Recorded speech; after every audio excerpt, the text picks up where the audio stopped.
ਅਗਲੀ ਖਬਰ ਦੇ ਵੱਲ ਵਧੀਏ ਸ਼ਰਮਾ ਜੀ ਤੇ ਗੱਲ ਕਰੀਏ ਇੱਕ ਅਜਿਹੇ ਸਾਧੂ ਦੀ ਜਿਹਦੇ ਕੋਲੇ 157 ਕਿੱਲੇ ਜ਼ਮੀਨ 13 ਬੈਂਕ ਖਾਤੇ ਹੈ।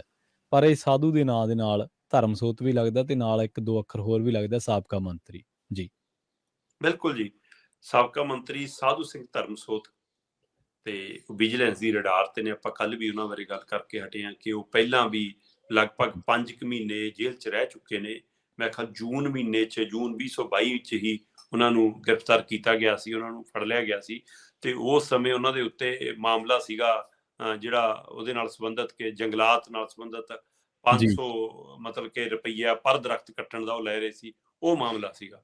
ਸੋ ਉਸ ਮਾਮਲੇ ਦੇ ਵਿੱਚ ਉਹਨਾਂ ਨੂੰ ਘੇਰਿਆ ਗਿਆ ਸੀਗਾ ਤੇ ਇਸ ਲਈ ਉਹ ਤੋਂ ਜਦੋਂ ਜ਼ਮਾਨਤ ਬਾਹਰ ਆਏ ਤੇ ਆਉਂਦੇ ਹੀ ਹੁਣ ਨਵਾਂ ਮਾਮਲਾ ਉਹਨਾਂ ਤੇ ਸਾਹਮਣੇ ਆ ਗਿਆ।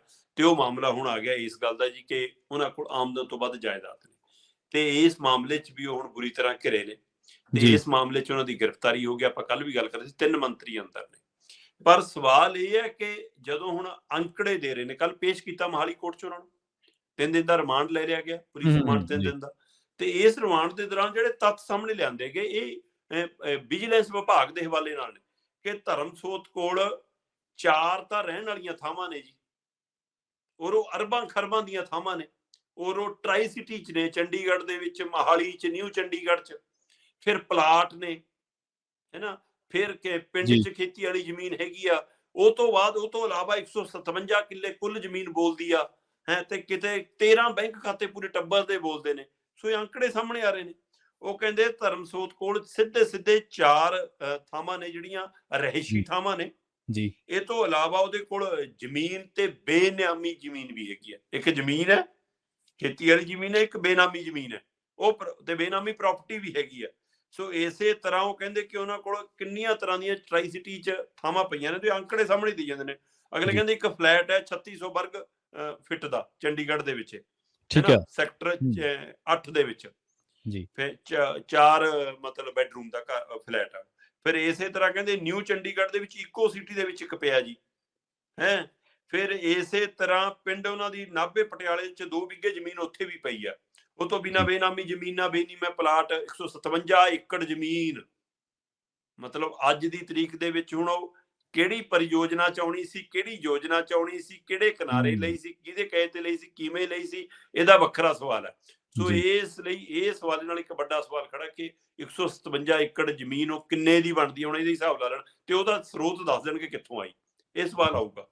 ਸੋ ਇਸੇ ਨਾਲ ਇਸੇ ਤਰ੍ਹਾਂ ਕਹਿੰਦੇ ਕਿ ਇੱਕ 3026 ਸੈਕਟਰ 88 ਦੇ ਵਿੱਚ ਪਲਾਟ ਨੰਬਰ 3026 ਸੈਕਟਰ 88 ਮੋਹਾਲੀ ਦੇ ਵਿੱਚ ਇੱਕ ਉੱਥੇ ਪਲਾਟ ਪਿਆ। ਇਸੇ ਤਰ੍ਹਾਂ 500 ਵਰਗ ਮੀਟਰ ਦਾ ਇੱਕ ਕਹਿੰਦੇ ਜੀ ਪਲਾਟ 80 ਸੈਕਟਰ ਦੇ ਵਿੱਚ ਪਿਆ। ਸੋ ਇਸ ਤਰ੍ਹਾਂ ਦੇ ਪਲਾਟ ਪਏ ਨੇ ਤੇ ਫਿਰ ਇਸੇ ਤਰ੍ਹਾਂ ਕਹਿੰਦੇ ਐਰੋ ਸਿਟੀ ਦੇ ਵਿੱਚ ਵੀ, ਮੋਹਾਲੀ ਦੀ ਐਰੋ ਸਿਟੀ ਦੇ ਵਿੱਚ ਵੀ ਇੱਕ ਪਲਾਟ ਪਿਆ ਹੈ।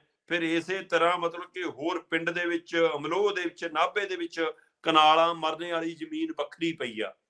ਸੋ ਇੱਧਰ ਹੁਣ ਆ 157 ਏਕੜ ਜ਼ਮੀਨ ਤੇ 12 ਦੇ ਕਰੀਬ ਕਹਿੰਦੇ ਜੀ ਬੈਂਕ ਖਾਤੇ ਬੋਲਦੇ ਨੇ ਜਿਹੜੇ ਪਰਿਵਾਰ ਦੇ ਨੇ। ਇਹ ਤੋਂ ਬਿਨਾਂ ਅਜੇ ਕਿਹੜਾ ਰਸੋਈਆ, ਕਿਹਦੇ ਨਾਂ ਤੇ ਖੱਡ, ਕਿਹਦੇ ਨਾਂ ਤੇ ਮਕਾਨ, ਕਿਹੜਾ ਸੀਰੀ, ਕਿਹੜਾ ਗਾਹਾਂ ਆਪਣਾ ਕੋਈ ਪਾਰਟੀ ਦਾ ਵਰਕਰ, ਕਿਹੜਾ ਆਪਣਾ ਰਿਸ਼ਤੇਦਾਰ, ਕਿਹੜਾ ਭੂਆ ਭਤੀਜਾ ਫੁੱਫੜ, ਉਹ ਅਜੇ ਜਾਂਚ ਹੋਣੀ ਹੈ ਜੀ। ਸੋ ਸਵਾਲ ਕੀ ਕੱਲਾ ਇੱਕੋ ਸਾਧੂ ਸੀ ਕੈਪਟਨ ਦੀ ਸਰਕਾਰ 'ਚ?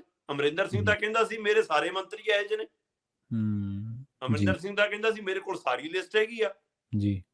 ਸੋ ਹੁਣ ਉਹ ਲਿਸਟ ਕੱਢ ਲਵੇ, ਉਹ ਲਿਸਟ ਭਗਵੰਤ ਮਾਨ ਵੀ ਵਰਤ ਲੈਣ, ਉਹ ਲਿਸਟ ਗ੍ਰਹਿ ਮੰਤਰੀ ਵੀ ਵਰਤ ਲੈਣ ਤੇ ਕਰਨਾ ਸਾਰਿਆਂ ਨੂੰ ਥਾਣੇ ਲਾਣੇਦਾਰ ਅਮਰਿੰਦਰ ਸਿੰਘ ਨੂੰ ਵੀ ਬਿਠਾ ਲੈਣ। ਮੈਨੂੰ ਲੱਗਦਾ ਇਹੀ ਭਾਜਪਾ ਸੀ ਜਿਹੜੀ ਰਣਿੰਦਰ ਤੇ ਪ੍ਰਨੀਤ ਕੌਰ ਦੇ ਸਵਿਸ ਖਾਤਿਆਂ ਦੀ ਗੱਲ ਕਰਦੀ ਹੁੰਦੀ ਸੀ ਜੀ। ਉਹ ਸ਼ਾਇਦ ਹੁਣ ਉਹ ਕਾਗਜ਼ ਗਵਾਚ ਗਿਆ ਕਿਤੇ ਗ੍ਰਹਿ ਮੰਤਰੀ ਸਾਹਿਬ ਦਾ। ਸੋ ਦੁਬਾਰਾ ਨੰਬਰ ਲੈ ਲੈਣ। ਹੁਣ ਤਾਂ ਅਮਰਿੰਦਰ ਵਿੱਚੇ ਨੇ ਪੁੱਛ ਲੈਣ ਕਿਹੜਾ ਸਵਿਸ ਖਾਤਾ। ਸੋ ਸਵਾਲ ਕੱਲੇ ਇੱਕ ਦਾ ਨਹੀਂ ਆ ਪ੍ਰਵੀਨ ਜੀ। ਸਵਾਲ ਜਿਹਨੇ ਸੱਤਾ 'ਚ ਆਨੰਦ ਮਾਣਿਆ ਉਹ 'ਚੋਂ ਕਿਹਦੀ ਜਾਇਦਾਦ ਵਧੀ ਤੇ ਕਿਹਦੀ ਘਟੀ, ਇੱਥੋਂ ਪਤਾ ਲੱਗ ਜਾਊਗਾ ਕਿਹੜਾ ਸੇਵਾਦਾਰ ਬਣ ਕੇ ਆਇਆ ਸੀ ਔਰ ਕਿਹੜਾ ਲੁੱਟਣ ਆਇਆ ਸੀ। ਸੋ ਇਹ ਜਾਂਚ ਹੋਣੀ ਚਾਹੀਦੀ ਹੈ। ਸੋ ਅੱਜ ਵਿਜੀਲੈਂਸ ਦੀ ਜਾਂਚ ਦੇ ਹਵਾਲੇ ਨਾਲ ਕਈ ਧਿਰਾਂ ਕਹਿ ਰਹੀਆਂ ਕਿ ਚੰਗੀ ਪਹਿਲ ਕਦਮੀ ਹੈ, ਕਈ ਕਹਿ ਰਹੀਆਂ ਇਹ ਬਦਲਾਖੋਰੀ ਦੀ ਰਾਜਨੀਤੀ ਹੈ। ਔਰ ਇੱਧਰ ਮੌਜੂਦਾ MLA ਔਰ ਮੌਜੂਦਾ ਮੰਤਰੀਆਂ ਨੂੰ ਫਿਕਰ ਪਿਆ ਕਿ ਰਹਿਣਾ ਅਸੀਂ ਵੀ ਪੱਕਾ ਨਹੀਂ, ਕੱਲ ਨੂੰ ਸਾਡੀ ਵੀ ਜਾਂਚ ਹੋਣੀ, ਇਸ ਲਈ ਉਹ ਵੀ ਡਰ ਕੇ ਵੀ ਚੱਲਦੇ ਨੇ, ਬਚ ਕੇ ਵੀ ਚੱਲਦੇ ਨੇ, ਪਰ ਪਤਾ ਬਾਅਦ ਚੋਂ ਲੱਗਣਾ ਜੀ। ਜੀ ਪਤਾ ਬਾਅਦ ਚ ਲੱਗਣਾ ਹੈ। ਕਾਨੂੰਨ ਦੀਆਂ ਸਹੁੰਆਂ ਚੁੱਕਣ ਵਾਲੀ ਜਦੋਂ ਕਾਨੂੰਨ ਨੂੰ ਇਸ ਤਰ੍ਹਾਂ ਟੈਚ ਸਮਝਣ ਲੱਗ ਪੈਣ, ਫਿਰ ਤੁਹਾਨੂੰ ਪਤਾ ਹੀ ਹੈ ਕਦੇ ਤਰੀਕਾਂ ਉਸੇ ਕਾਨੂੰਨ ਦੇ ਤਹਿਤ ਤਰੀਕਾਂ ਵੀ ਪੈ ਜਾਂਦੀਆਂ, ਬਿਲਕੁਲ ਬਿੱਲ ਆ ਜਾਂਦਾ। ਤੇ ਪਰ ਸ਼ਰਮਾ ਜੀ ਤੁਸੀਂ ਦੱਸ ਕੇ ਹਟੇ ਆ ਕੱਲ ਪਰਸੋਂ ਦੀ ਗੱਲ ਹੈ ਜਿਹੜੀ ਇੱਕ ਰਿਪੋਰਟ ਦੇ ਖੁਲਾਸੇ ਦੇ ਨਾਲ ਕਿ ਬਈ ਕਿਹੜੇ ਜਿਹੜੇ ਮੈਂਬਰ ਪਾਰਲੀਮੈਂਟ ਨੇ ਉਹਨਾਂ ਦੀ ਜਾਇਦਾਦ ਕਿੰਨੇ 100 ਗੁਣਾ ਵਧੀ ਹੈ। ਸੋ ਉਹਨਾਂ ਚੀਜ਼ਾਂ ਨੂੰ ਦੇਖ ਕੇ ਲੱਗਦਾ, ਸਮਝ ਕੇ ਲੱਗਦਾ ਕਿ 157 ਕਿੱਲੇ ਜ਼ਮੀਨ ਤੇ 13 ਬੈਂਕ ਖਾਤੇ ਤਾਂ ਉਹਨਾਂ ਚੀਜ਼ਾਂ ਮੂਹਰੇ ਫਿਰ ਕੁਛ ਵੀ ਨਹੀਂ ਗੇ।